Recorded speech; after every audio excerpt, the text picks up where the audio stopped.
Hello all. അങ്ങനെ three കാന്താരീസിലേക്ക് ഒരിക്കൽ കൂടെ സ്വാഗതം. നമ്മൾ അടുത്തൊരു ചെറിയൊരു വീഡിയോ ചെയ്തിരുന്നു. പക്ഷെ അതിനുശേഷം ഒരു റിയൽ കോണ്ടന്റുമായിട്ടാണ് ഇപ്രാവശ്യം വന്നിരിക്കുന്നത്.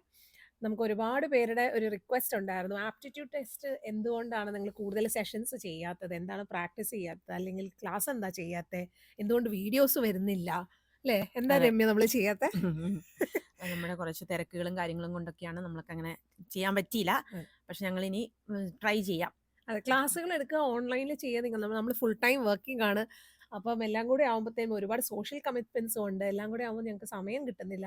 പിന്നെ ഒരു സ്ക്രീനിന്റെ ഫ്രണ്ടിൽ അത്രയും സമയം ഇരിക്കുക എന്ന് പറയുന്നത് കുറച്ച് ബോ പോസിബിൾ ആവുന്നില്ല. അതെ. കാരണം എപ്പോഴും ആക്റ്റീവായിട്ട് മറ്റു കാര്യങ്ങൾ ചെയ്യുന്നത് കൊണ്ട്. അതുകൊണ്ടാണ്. സോ ഞങ്ങൾ മാക്സിമം ട്രൈ ചെയ്യുന്നുണ്ട്. പക്ഷെ എപ്പോഴും സാധിക്കുന്നില്ല. ഇപ്പം അനവധി നിരവധി ആൾക്കാർ ഈ ഫെയിലിയർ റേറ്റ്സിനെ പറ്റി പറയുന്നു. ആപ്റ്റിറ്റ്യൂഡ് ടെസ്റ്റ് ഫെയിൽ ആവുന്നത് എന്തുകൊണ്ടാണ്? ഒരുപാട് ഫെയിലിയർ റേറ്റ്സ് വരുന്നു. അപ്പോൾ അതിനെപ്പറ്റിയാണ് ഞങ്ങൾ ഇന്ന് ഡിസ്കസ് ചെയ്യാൻ ആലോചിക്കുന്നത്. അപ്പം രമ്യക്ക് എന്ത് തോന്നുന്നു? എന്തായിരിക്കാം? അതെ. ഒരുപാട് കാരണങ്ങളുണ്ട് അതില്. കാരണം നമ്മള് ഒന്നാമത്തെ ട്രെയിനിങ് മെത്തേഡ് തന്നെ ചിലപ്പെങ്കി ശരിയല്ലാതിരിക്കാം.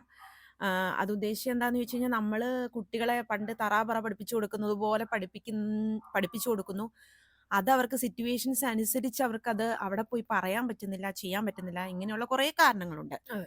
അതിലിപ്പോ നമുക്കിപ്പോ കുറച്ച് കാരണങ്ങൾ നമുക്ക് ഡിസ്കസ് ചെയ്യാം. അതെ. ഇപ്പൊ ട്രെയിനിങ് എന്ന് പറയുന്നത് ഇപ്പൊ രമ്യ പറഞ്ഞ പോലെ ട്രെയിനിങ് നമുക്ക് എല്ലാവർക്കും ചിലപ്പോൾ ട്രെയിനിങ് പോസിബിൾ ആയിരിക്കില്ല. ഇപ്പൊ ഞാൻ എക്സാം എഴുതിയ സമയത്തൊന്നും ഞങ്ങൾക്ക് ട്രെയിനിങ് ഉണ്ടായിരുന്നില്ല.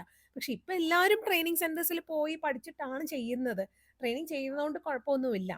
പക്ഷെ വളരെ എക്സ്പീരിയൻസ്ഡ് കുറഞ്ഞിട്ടുള്ള കുട്ടികളാണെങ്കിൽ എസ്പെഷ്യലി ഇപ്പൊ നമുക്ക് ഇവിടെ DL കിട്ടാൻ എക്സ്പീരിയൻസിന്റെ ആവശ്യമില്ല. അപ്പം എക്സ്പീരിയൻസ് കുറഞ്ഞ കുട്ടികളും പിന്നെ അതുപോലെയല്ല പഠിക്കുമ്പോൾ നമ്മൾ ചിലപ്പോൾ നല്ല ഇൻസ്റ്റിറ്റ്യൂഷനിലായിരിക്കില്ല പഠിച്ചിട്ടുണ്ടാവുക. ഒരുപാട് ഈ കേട്ടുകൊണ്ടിരിക്കുന്നവർ പോലും പല പ്രാക്ടിക്കൽസും സ്കിപ്പ് ചെയ്തവരും, പല വരാന്തകളിൽ കൂടിയിരുന്ന് വർത്താനം പറഞ്ഞവരും, ചിലപ്പോൾ പേഷ്യന്റിനെ പോലും കാണാത്തവരും, ഒരിക്കൽ പോലും ഇഞ്ചക്ഷൻ കൊടുക്കാത്തവരും, അങ്ങനെ ഒരുപാട് ഒരുപാട്. അതൊന്നും നമ്മുടെ ആരുടെയും കുറ്റമല്ല. നമ്മുടെ സ്റ്റുഡന്റ് പീരീഡിൽ നമ്മളെല്ലാം ചെയ്തുകൊണ്ടിരുന്ന കാര്യങ്ങളാണ്. പിന്നെ നമ്മളൊന്നും പ്രാക്ടിക്കലി വർക്ക് ചെയ്യാൻ പോകാതെ നേരെ ഒരു വിദേശ രാജ്യത്ത് വന്ന് വർക്ക് ചെയ്യണം എന്ന് വിചാരിക്കുമ്പോഴത്തേനും നമുക്ക് ഈ ട്രെയിനിങ്ങിൽ കാണുന്ന കുറച്ച് കാര്യങ്ങൾ മാത്രമേ ഉള്ളൂ. അതുകൊണ്ട് നമുക്കൊരു ആപ്റ്റിറ്റ്യൂഡ് ടെസ്റ്റ് പാസ്സാവാൻ പറ്റുമോ? അതൊരു ക്വസ്റ്റ്യൻ അതൊരു ആണ്. ക്വസ്റ്റ്യൻ തന്നെയാണ്. അതെ. അതെ. അതെ. എക്സ്പീരിയൻസ് അതൊരു വലിയ ക്വസ്റ്റ്യനാണ്. കാരണം നമ്മുടെ നാട്ടിലെ പോലെ അല്ല ഇവിടെയുള്ള എന്താ പറയാ കെയറും ഈവൻ കമ്മ്യൂണിക്കേഷൻ പോലും പ്രശ്നമാണ്. അതെ, അതെ. കമ്മ്യൂണിക്കേഷനെ കുറിച്ച് പറഞ്ഞുകൊണ്ട് കമ്മ്യൂണിക്കേഷനെ കുറിച്ച് എന്താണ് ജാനറ്റ് പറയാനുള്ളത്? സോറി ജാനു. അതെ, അങ്ങനെ ഇറ്റ്സ് തന്നെ ഓക്കെ. പറയാം. It's okay. ആ, കമ്മ്യൂണിക്കേഷൻ ഒരു ഭയങ്കര ഇഷ്യൂ തന്നെയാണ്. കാരണം നമ്മുടെ നാട്ടിൽ നമുക്ക് ചെല്ലുന്നു, ഒരു പേഷ്യന്റിന്റെ അടുത്ത് പോകുന്നു, വേഗം ഗുളിക പൊട്ടിച്ച് ഒരു കൈ കൊടുക്കുന്നു, അവരത് വിഴുങ്ങുന്നു. അതിൽ ക്വസ്റ്റ്യൻ ഇല്ല. പക്ഷെ ഇവിടെ നമുക്കത് പറ്റില്ല. നമ്മൾ ഓരോ മരുന്ന് കൊടുക്കുമ്പോഴും എന്തിനാണ് കൊടുക്കുന്നത്? അതിന്റെ ആക്ഷൻ എന്താണ്? അതിന്റെ സൈഡ് എഫക്റ്റ് എന്താണ്? ഇതെല്ലാം നമ്മൾ പറഞ്ഞാലേ ഇവിടുത്തെ ഉള്ളവർ അത് എടുക്കുകയുള്ളൂ. അപ്പൊ നമുക്ക് അതിനെപ്പറ്റിയുള്ള അറിവ് വേണം. നമുക്കത് പറയാൻ അറിയണം.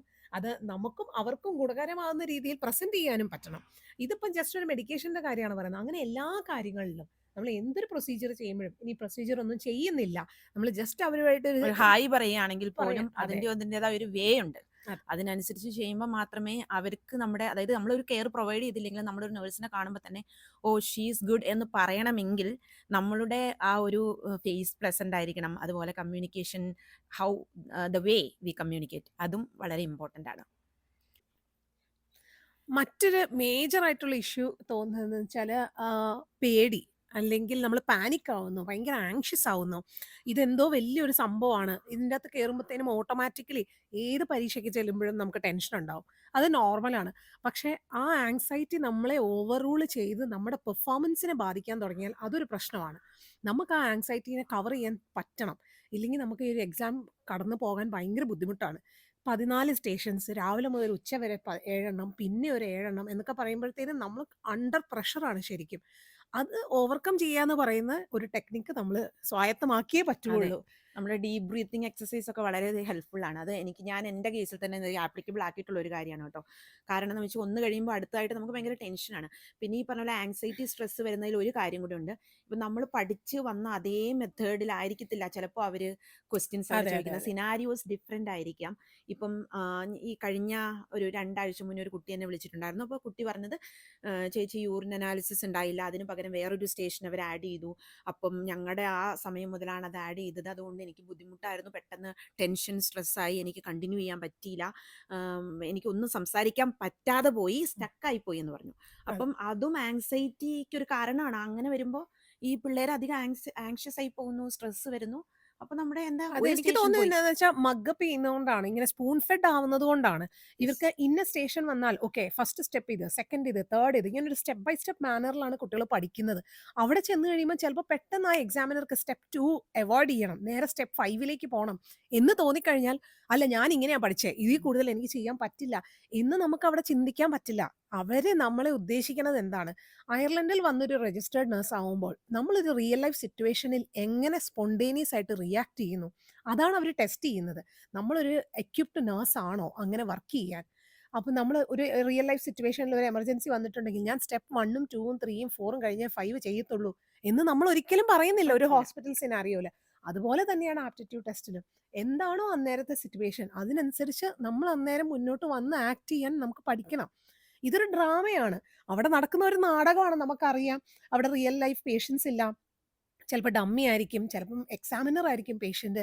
അവിടെ മൊത്തം നാടകമാണ് നടക്കുന്നത് നമുക്കറിയാം.